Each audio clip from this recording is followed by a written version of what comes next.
Today's conversation is one that will stay with you because it's not just about overcoming a life-altering moment. It's about reshaping how we view disability, dignity, and purpose. I'm joined by Ari Seirlis, former CEO of QuASA, which is the QuadPara Association of South Africa, an advisor to the President on Disability, a relentless advocate for the rights of people with disabilities, and a passionate voice behind Wheels of Fire. This interview is part of our ongoing Global Choices series, spotlighting stories that connect back to the noble purpose of insurance. Not just about paying claims, but helping people rise again and thrive after life-altering risk events. Welcome, Ari. It's great to have you. Thank you, Renette. I'm a bit intimidated, but looking forward to our discussion this morning. It's going to be great. Ari, your life changed completely the day you became disabled. Can you maybe take us back to that moment? Of course. After my accident, it took a long while before I could actually talk about it because it was quite an emotional thing for me. It took me back to what happened to me. But now I've got very comfortable, and I think by telling the story, it creates a lot of awareness for young people to test before you do all sorts of things. Let's say test the water. So I was studying marketing in Durban. I was 23. It was the 30th of August 1985, and I was as a side hustle. I did some modeling work. Just good money, and I'd do anything to earn some extra pocket money. So I was asked to model in this television commercial at Durban's Waterworld, where they wanted to film an advert for a new Waterworld that was going to be opening in Pretoria. Well, this was going to be a lot of fun. There was a well-known celebrity there, Eddie Eckstein. He was going to be in it. So I thought, well, let me take the day off studying and go and do this. And I dived from about 20 meters high into a swimming pool, and it was a lot of sort of slides. All went well. And so I'd done about 15 dives, and towards the end of the afternoon, they gave us a 3-hour break. And little did I know that they had drained the water out the swimming pool in that 3-hour break. And so when we came back, the film crew asked, would I do one more dive? And I said, of course. I stood at the top of this high diving board, and I knew something had changed. Something was different. I just didn't know what it was. So anyway, I dived, and 5 meters before I hit the water, I knew there wasn't enough water to stop me. And I was going at a hell of a speed, and I broke my neck. And I knew immediately I knew. I couldn't feel my body. It was like a spring. The only reason why I was didn't drown is that the cameraman saw blood in the water, dived in, and pulled me out the water. So then I lay on the side of the pool, and I said to them, guys, I'm paralyzed, I'm in trouble, call an ambulance. So that was it. My life changed. I was 23. But let me say this. I was resilient. I had been to the army. I dodged a bullet there. I fought in the war in Angola. I'd run the Comrades Marathon. I played lots of sport, and I was fit and I was strong. So that helped. Yeah, sure.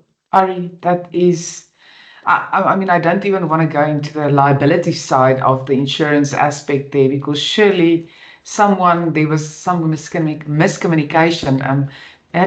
Do you feel that you want to blame people for that, or do you think you should have listened more to your sixth sense? I mean, it's after the event, but what goes through your mind? Yes, that is a very good question. And in fact, I'd like to talk about it a bit later in our interview. because I'd like to tell you about the steps I took to move from blame to moving forward. And so my sort of analogy was, or my theory was, if you're driving a car, look through the front windscreen. Don't look in the rearview mirror. The rearview mirror is very small, and if you look through the windscreen, it's huge. There's a great big view there to look at. So I sort of got that. I applied myself like that a bit later, but just interesting. You spoke about the liability. There was a public liability insurance on at the Waterworld, actually. Yeah. And what happened was a case took about 3 years to build, and when we got to the courts, we sued the Waterworld Pty Limited for a lot of money. At that time, it was 6 million rand. That was in 1988. It was a tremendous amount of money. It got a lot of media exposure. And arriving at the court, I looked across and saw my folks, and I suddenly saw the stress they'd been through in all this time. And I knew if we win the case, we're probably going to win 50 rand a month, because they're going to plead poverty. So do you really want to win this case? And I said to myself, Ari, move on. It's not about the money anymore. And they did settle the public liability, which was really minuscule, absolutely minuscule. And I said, if you pay me tomorrow, I'll just settle out of court with the public liability. And so that happened. It changed everything, because we could move on now as a family. We weren't fighting anyone. We weren't suing anyone. We were just going to now have a Move forward. plan, have a plan for me to integrate myself back into society. No more fights. I didn't want to fight anybody. Sure.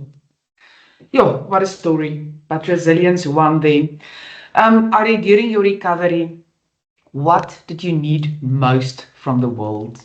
And where do you think the insurance industry have done more to stand taller beside you? I mean, you were young, your life was ahead of you. Yes, okay. So I think right in the beginning, you had this realization that you're paralyzed. The word disabled didn't come into my life then. It's just, I was paralyzed. And I remember reading and understanding that if you broke your neck, you just died. So I think there was like, wow, okay, I'm still alive, but I can't move anything. And then you go through your rehabilitation, and then you go through your recovery. So it's realization, rehabilitation, recovery. And that's when you suddenly realize the support that you need. So obviously, first and foremost, your family is to make sure that your family is also coping with this type of injury. And because they suffer just as much as you do in a different way. And so it was really important for me to gather my family around and say, guys, we're on this journey together.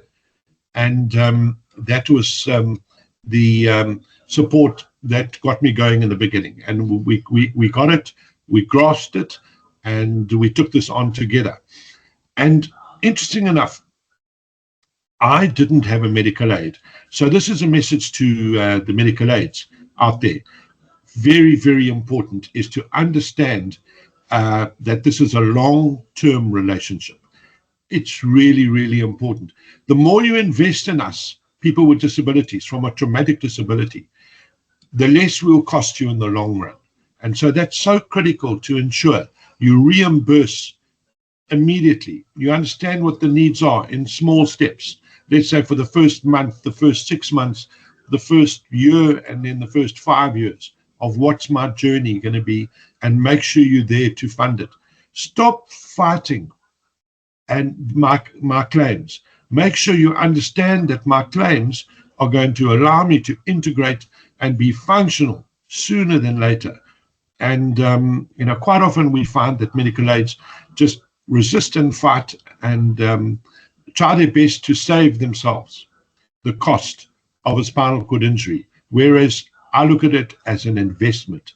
Invest in me properly, and sooner or later I will be call it claim free claim free, because I'll have good health and I'll have good wellness. My body will be well and adjusted, and my mind will be in the right place.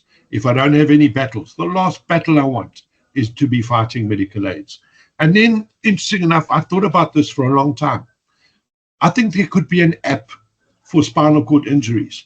And maybe the insurance industry could be part of that, to say, this is, you tap this and you tap that and you keep your medical aid informed, but I haven't got my mind around the total functioning of it. But I mean, all of us are using our smartphones for many, many solutions. So maybe an app in the insurance industry for people with long-term disabilities, or a disability that's going to go with you for the rest of your life. It would be a relationship builder. You obviously also didn't have any normal like rare disease or disability insurance. I mean, you were so young. That's not something you have even got on your mind yet. I know that we can start sharing our kids from a young age for not necessarily life insurance, but rare disease and disability. And I think maybe this is also a message towards the audience. I don't like to bring my own stories into these conversations, but I have twins that study medicine, and when they turned 21, I took out disability and rare disease cover for them. So one would want to think that you're never going to use that or need to use that, but I think this might also then be a reminder for maybe the audience to say, maybe that's not something bad, get some form of cover on that spectrum as well, because that might have helped you also a little bit at the end, right? Absolutely. Renette, here's the thing, and I might allude to it a bit later. When people used to sell, and I witnessed it in my time, I've got friends that were in the insurance industry, and that disability was like just a small add-on. Well, take 50,000 Rand cover in case you became disabled. My word, was that underselling anybody. My message is, you really got to make it quite clear to all of the people that you're dealing with, that if you're insuring them, is that disability is a financial devastator. It's actually not the damage it does to your body. You'll fix your mind, but your wallet will be absolutely destroyed as a person with a spinal cord injury if you're using wheelchairs, assistive devices, adapted vehicles. All those things cost a fortune. So the message is, don't think it's just a small little add-on. It really is a costly exercise.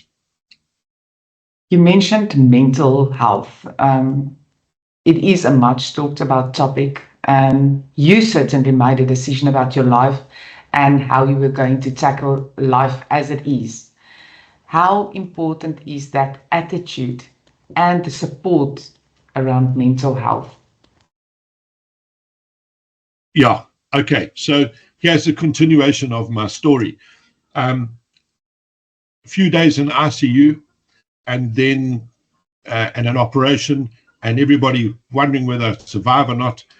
I survived, thank goodness, because life is good. And then the doctor came to see me in my ward for the first time, and that I sort of under realization, and said to me, "You're going to be a quadriplegic. You're a quadriplegic."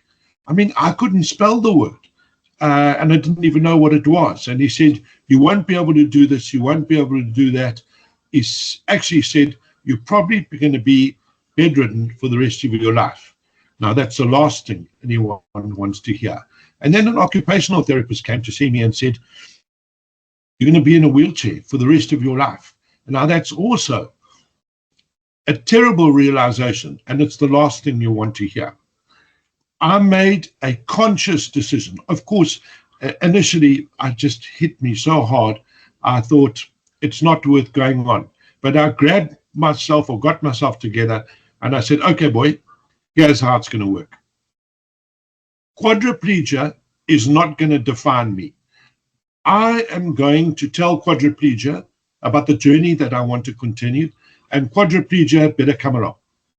And regarding using a wheelchair, she said, I'm going to be confined to a wheelchair.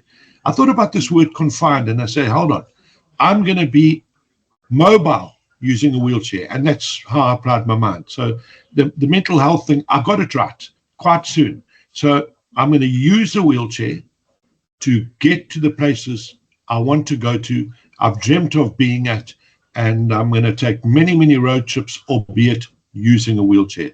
I'm not going to be confined at all. And so that was the way I'd made that conscious decision. Now, let me continue, Renette, to say, and I mentioned about the liability and the court case. I had to find my feet, which I did, which is don't blame anyone. Don't start with the why me. I just said, right, it's happened. I'm sort of rehabilitated. I must move forward. Then I better find my what. What is it that I'm going to do, especially because it's expensive. I'm now 25 years old when I'm making these decisions. I need to earn some money. I need to fit into society. And so I thought, okay, let me try and be a bit of a serial entrepreneur.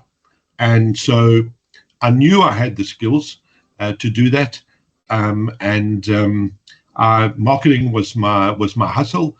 And then I said, okay, how am I going to do it? I got some extra skills. I learned to read very fast. So I thought, put lots of information in your head as quickly as possible. Remember, with very limited movement of my hands, no movement of my fingers. So then I thought, okay, let me learn how to type very fast. So I got to master voice-activated software. So I'm reading at 1,000 words a minute, and I'm typing at 100 words a minute. So that's a skill that most people didn't have. So I had the how, and I was quite successful as an entrepreneur. And it's interesting that once you show somebody that you want to go for it, they support you. I had a number of franchises, and I did very well for myself. People enjoyed doing business with me, which was quite interesting. I think they thought that I was quite a value proposition to them for them bragging about doing business to me, whereas most people would think the opposite. And lastly, I found my why. I started making some money, and I started, getting my head above water financially. Thank goodness I wasn't dependent on my parents, and allowed them to be free of the financial stress of me being spinal cord injured. And then I wanted to find my why. What's my purpose going to be? And after about a decade of trying to make some money and building a financial stability, I wanted more than that. And I went to one or two disabled organizations meetings, and I thought, I can make a difference here. And so that was the start of my journey in the NPO sector. And I knew, Ari, give up all these businesses. This is where I belong, in the NPO sector. And I spent 20 years as a CEO of QuASA. So, that was my journey, and my mental health was strong. But of course, I must be grateful to family and friends who just supported me along that journey. Your mental health is amazing, and you were very mature at a very, very young age. Tackling that head on and not trying to mope and think, why me? It's a beautiful story to hear, Ari, and well done for having that absolute resilience. Through QuASA, advocacy, and Wheels of Fire, you became a voice for many. What drives you, and what do you wish the industry understood better about life after a risk event like yours? Okay, I think the second part of the question is the most critical to answer, but I am self-driven. I realized I've got a strong voice, and so I made sure that I had moral substance, and I got that from the family table, around our family table, which to me was very valuable. I mean, I'm a boarding school boy. I've been at boarding school my whole life, so I had discipline, and I understood moral substance. And I married that with civil courage to say, you really need to be courageous if you want to make change in the disability sector, if you want people to hear what we need, and if you want people to understand how they can accept us in the mainstream. Because the barriers, I realized, were not only infrastructural, they were people's attitudes. That's the barrier of entry back into life again. So, but then most importantly, you asked me about what do you wish the industry to understand better? It's the cost of disability, as I said earlier. It is ridiculously expensive to be a quadriplegic or a paraplegic in this country. But then, of course, other disabilities are also very costly. So ensure, another thing, all the equipment I use is hand. Make sure you insure our equipment properly. That is critical because these things break, and interesting enough, they fall off the back of a bucky. I had an interesting experience like that. And on the odd occasion, they get stolen. So to the insurance industry, ensure our hardware that we use for us to be functional. And then, of course, there should be an appetite in the insurance industry for prevention programs. I would like to see insurers talking about the risks of distracted driving, which is the biggest cause of road crashes, encouraging people to use their seatbelts. They should be investing in prevention. Of course, it saves them money in the long run. So having been at QuASA, we developed a very interesting road safety program. It was called Buckle Up, We Don't Want New Members. So the QuadPara Association is saying to all South African road users, use your seatbelt. We don't want more people to be quadriplegics and paraplegics. It caught on so well. It brought a smile to people's faces. And we would love to see the insurance industry funding those type of campaigns. And so it just makes absolute sense. It's not a cost. It's actually an investment. And then I mentioned earlier, reimbursement of the things we need to stay mobile and to stay functional is really, really important. I mean, with respect, the Road Accident Fund really aren't honoring the undertaking system as they could or as they should. And just to also mention that the more mobile I am, the better I can integrate into society. And finally, the most important thing, if you as insurers can have the long-term plan, if I was employed somewhere, is get me back to work, find the shortest, most economical way, investing in me through whatever policies you've got or support systems you've got. Once I'm back to work, that changes everything. My relationship at home is back to stable again. I've got purpose again. And if I wasn't working, then let's find a way of giving me the skills and allowing me the mental stability and the ambition to work. Because I think the workplace is very powerful. So you want to have a happy home and you want to have a happy job, and then you will have a happy life, whether you're severely disabled like I am or not. Good advice and good input there, Ari. A quick question. You became disabled with the swimming accident, but you specifically mentioned the distracted driving and vehicles. So as former CEO of QuadPara, I assume you mentioned that because a lot of your members are people who have been disabled with motor vehicle accidents. What's your stats? Quick, maybe high level input there? Yes, it's no doubt. We have the research.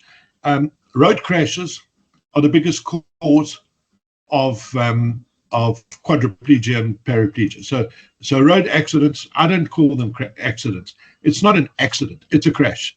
Are the biggest feeder to people with spinal cord injuries in the country. And then, of course, there's crime, gunshot and stabbings, and then comes sport and diving accidents. A lot of accidents diving into the sea and breaking your neck by hitting a sandbank. But road crashes, and what causes a road crash is speed, drinking and driving, and distracted driving. The mobile phone, how functional it is, it's amazing.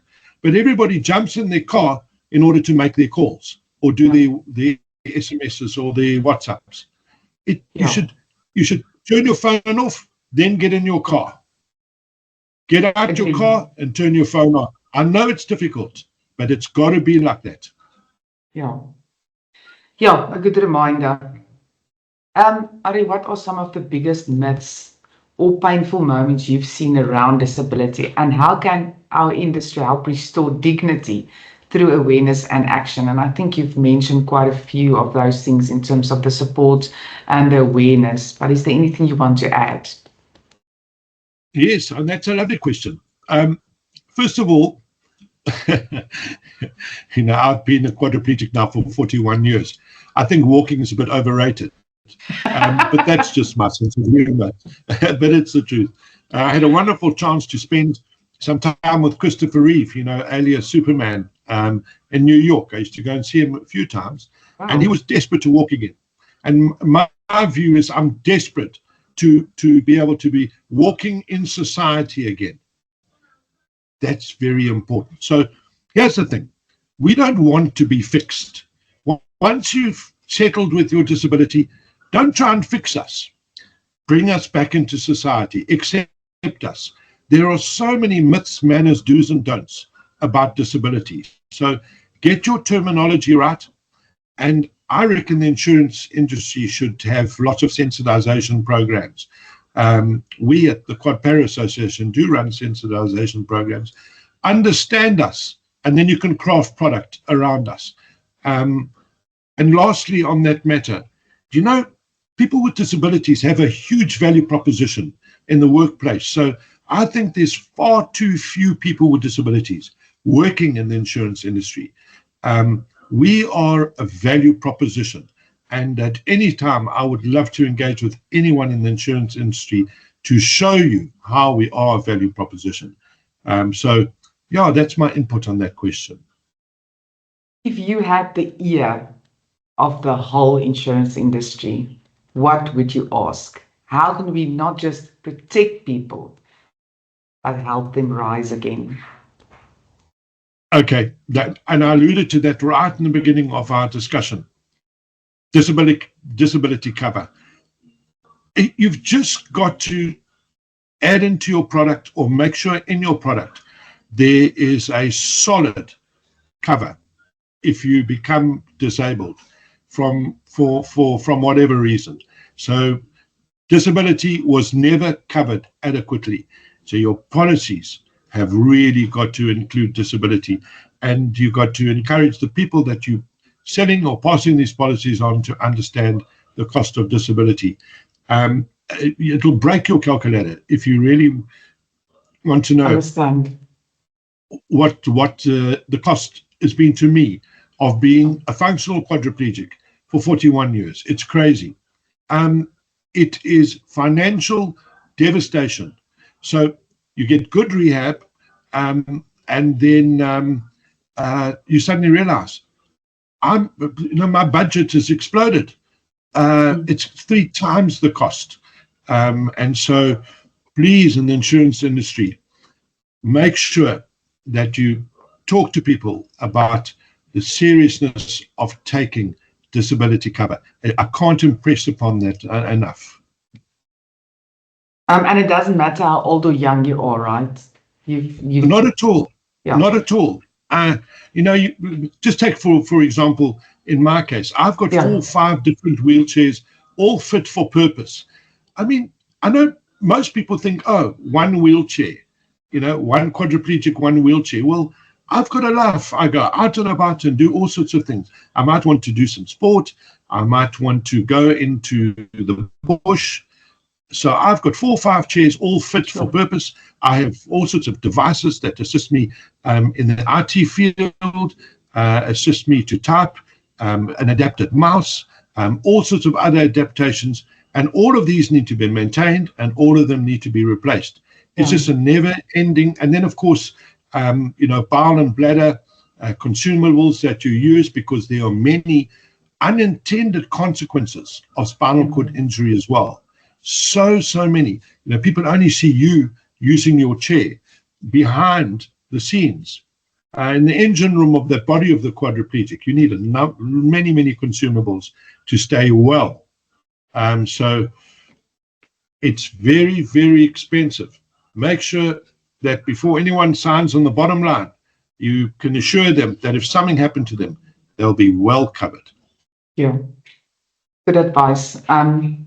Lastly, Ari, a message to advisors, brokers, and maybe to people who are themselves on this journey. Anything on your heart right now? Yes, and I do have an opportunity to speak to many people that become spinal cord injured. My phone rings all the time, far too often. Plan your journey in small steps. That's critical. The first month after your injury, and then the first year, and then the next 5 years. Plan your journey in small steps. Include your family on this journey. So many people lose their family unit because it becomes all about them. If their life changes in whatever manner, even if it's a mental wellness issue, or an addiction issue, or in my cases, a physical disability, is you've got to include your family on this journey. And then another interesting thing, there are so many policies that give you an out clause to say, well, you can be medically boarded if you become disabled. Here's the conundrum. The money looks good, the monthly pension or a lump sum payout for being medically boarded. I'll tell you, your mental health goes down the tube.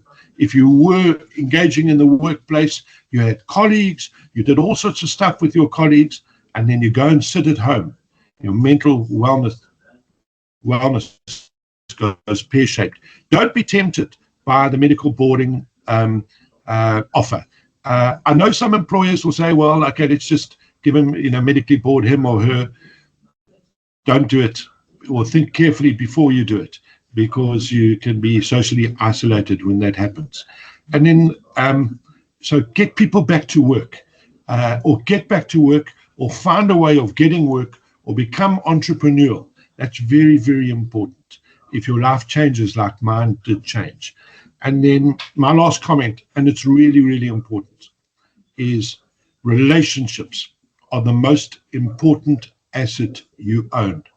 You can take everything away from me, but you can't take the love I have for my partner, my siblings, my mother, my father, or whoever is close to me. That is critical if you want to survive a serious traumatic experience that I have. Your relationships, make sure that you take your relationships on a journey and value those relationships, because they'll be with you forever. Thank you, Ari. That was really, really inspiring. I love your resilience and the fact that you just look forward and not backwards. It's amazing, and I think it's a lot of us can learn from you. So thank you for your time, and thank you for sharing your story. Okay, Renette, I'd like to just make one final comment, and it's a sort of phrase I've coined in all the years I've been in the disability sector. And let me use the analogy of going back to the workplace with a disability. So here's how it goes. I'd rather work with someone who is blind and cannot see than someone that does not have vision.